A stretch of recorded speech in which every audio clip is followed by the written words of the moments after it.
I,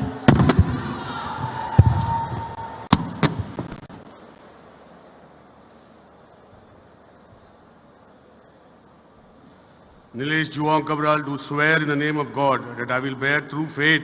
and allegiance to the Constitution of India as by law established, that I will uphold the sovereignty and the integrity of India, that I will faithfully and consciously discharge my duties as a minister for the state of Goa, and that I will do right to all manner of people in accordance with the Constitution and the law without fear or favor, affection or ill will. I,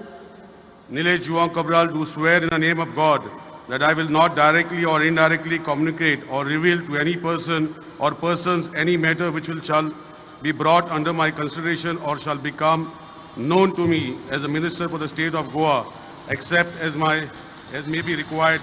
for the due discharge of my duties as such minister.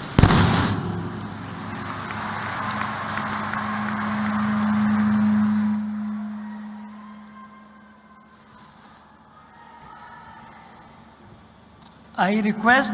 Shri Subhash Shirodkar to come and take the oath of office and secrecy.